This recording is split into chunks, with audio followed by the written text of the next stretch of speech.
নমস্কার বন্ধুগণ, আজকে আপনাদেরকে একটা সাউথ ইন্ডিয়ান ডিশ দেখাবো। তার নাম হচ্ছে উত্থপম। ইডলি দেখিয়েছি, ধোসা দেখিয়েছি, আপ্পম দেখিয়েছি, এই সাম্বার দেখিয়েছি। এবার আপনাদেরকে দেখাবো উত্থপম। উত্থপমেরও ব্যাটারটা সেম ব্যাটারই আমি ধোসা করেছিলাম, সেই ধোসার ব্যাটারটাই রেখে দিয়েছি।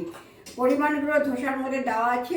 1 বাটি আতপ চাল, 1 বাটি সেদ্ধ চাল, আর হলো 1 বাটি, মানে যেরকম পরিমাণ নেবেন, 1 বাটি বিউলিটা, মানে সম পরিমাণে 3টা জিনিস নেবেন। নিয়ে ওটা আলাদা আলাদা পেস্ট করে তারপর ফার্মেন্টেড করবেন। ফার্মেন্টেড করার পরে তারপর বানাবেন। সাউথ ইন্ডিয়ানের এই সমস্ত খাবারগুলো ফার্মেন্টেড করতেই হবে। এই দেখুন, ফার্মেন্টেড করা। আর যখন ভিজাবেন তখন 2-4টা মেথি দিয়ে দেবেন। ঠিক আছে, এই যে আমার ফার্মেন্টেড জিনিসটা দেখতে পেলেন। এইবার আমি যেহেতু উত্থাপন করব, এই জন্য এর মধ্যে আমি কী করবো, একটু একটা কারিয়া পাতা আর শুকনো লঙ্কা আর সর্ষে তেলের মধ্যে ভেজে এই মিশ্রণটার মধ্যে দিয়ে দেবো। তাহলে ফ্লেভারটা খুব ভালো আসবে। সামান্য 5 তেল দিলাম, 1 টিস্পুন, বেশি না, 1 টিস্পুন। এইবারে দিলাম এই যে শুকনো লঙ্কা দিয়ে দিলাম, কালো সর্ষে দিয়ে দিলাম। তারপরে দেবো হলো ওদের সেই বিখ্যাত কারিয়া পাতা, আর এটা আমার নিজের গাছের কারিয়া পাতা। দিয়ে দিলাম। ব্যাস, এটা ভাজা হয়ে গেল। এবারে এটা গ্যাসটা অফ করে দেবো। এই মিশ্রণটা এবারে এই মিশ্রণটার মধ্যে আমি ঢেলে দেবো। উত্থপমে দেওয়ার জন্য আমি ছোট ছোট করে পেঁয়াজ কেটেছি, গাজর কেটেছি, এই যে গাজর কেটেছি, আর হলো ক্যাপসিকাম কেটেছি, আর টমেটো কেটেছি, আর কাঁচা লঙ্কা কেটেছি। এগুলো উত্থপমের উপরে দেবো। আর একটু গোলমরিচের গুঁড়ো পরে ছড়িয়ে দেবো।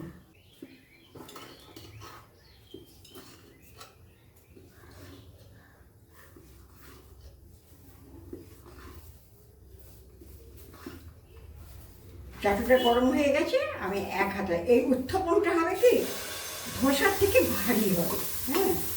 ধোসার থেকে ভারী হবে। হালকা করে একটুখানি এরকম করে দেবো, ব্যাস হয়ে গেল। এটা ধোসা যেরকম পাতলা করা হয়, এটা পাতলা হবে না, এটা মোটা হবে। আপনি আরেকটু মোটা করতে পারেন, কিন্তু আমি অত মোটা করতে যাচ্ছি না। এইবারে এর উপরে আমি সিম করে দিলাম।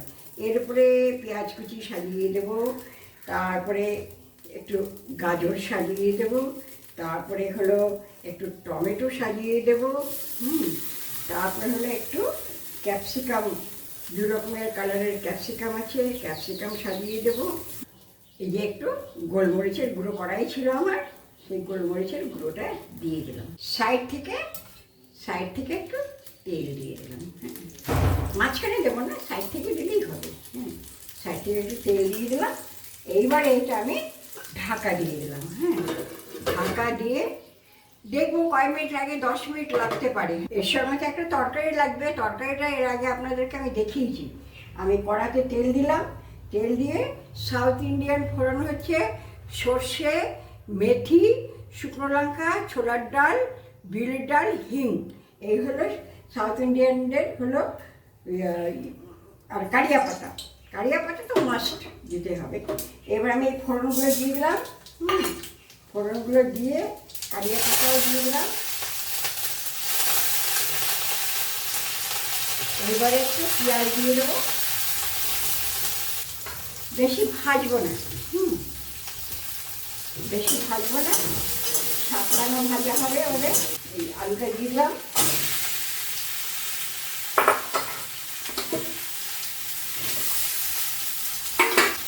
একটু হলুদ দিলাম।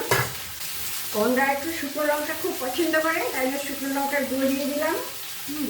এবার ঝাল ঝাল হবে খেতে। আর একটু নুন দিয়ে দেবো। যদি জল প্রয়োজন হয় জল দেবো, না তো জল দেবো না। এটা আমি সিমে করতে থাকবো। এর মধ্যে একটু টমেটো দিয়ে দেবো। এর মধ্যে একটু টমেটো দিয়ে দেবো।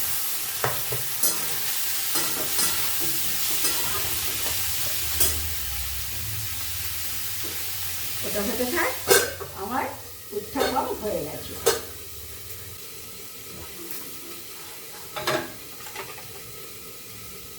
দেখুন একদম পিৎজার মতন লাগছে তো। এটা হলো ওখানকার উত্থাপন, ঠিক পিৎজার মতন। আচ্ছা, আমি আরেকটা বসিয়ে দিই। তরকারিটা হতে হতে আরেকটা হয়ে যাবে। তেল খুব বেশি লাগে না ননস্টিকে করে, ওই জন্য আমি ননস্টিকটাই পছন্দ করি। আর চাকিতে করলে অনেক সময় উঠতে চায় না। তো ভারী করে করলে কিন্তু চাকিতেও ওঠে, ভারী করে করলে চাকিতে ওঠে। হালকা করে শুধু একটু হালকা করে করে দেবো। এটা কিন্তু মোটা হবে, সবসময় বলছি এটা কিন্তু ভারী হবে, বুঝলেন তো? আচ্ছা, এই পেঁয়াজ কুচি দিলাম, তারপরে গাজর কুচি দিলাম, তারপরে ক্যাপসিকাম দিয়ে দিলাম। আর একটু গাজর দিয়ে দিই, দেখতে ভালো লাগবে। আর একটু পেঁয়াজ দিয়ে দিই, দেখতে ভালো লাগে। আর একটু ক্যাপসিকাম, লাল রঙের ক্যাপসিকাম আছে, লাল রঙের ক্যাপসিকাম দিয়ে দিলাম, রেড ক্যাপসিকাম দিয়ে দিলাম। তারপরে টমেটো দিয়ে দিলাম। ব্যাস, এই কটা জিনিস দিয়ে দিলাম। একটু গোলমরিচের গুঁড়ো দেবো। তারপরে আমি এটা ঢাকা দিয়ে দেবো। তরকারিটা আমি হিং দিতে ভুলে গেছি, এখন একটু আপনাদের সামনে একটু হিং দিয়ে দিচ্ছি। একটু হিং দিয়ে দিলাম, তার ফ্লেভারটা ভালো হবে। আচ্ছা, আপনাদের সামনে আর একটা আমি শেয়ার করছি। যখন আমি খড়গপুরে ছিলাম, আমার হাজব্যান্ড তো রেলে চাকরি করতেন, আমরা বিভিন্ন জায়গায় ট্রান্সফার হতাম, বিভিন্ন লোকের সঙ্গে মিশতাম। তো ওই একজন সাউথ ইন্ডিয়ান ভদ্রমহিলা, যার থেকে আমি ওই টমেটোর দক্ষিণ ভারতীয় টমেটোর আচারটা ছেড়েছি, শিখেছিলাম। তো উনি একদিন বলছেন আমাকে একটু ঝিঙ্গা পোস্ত শেখাবেন।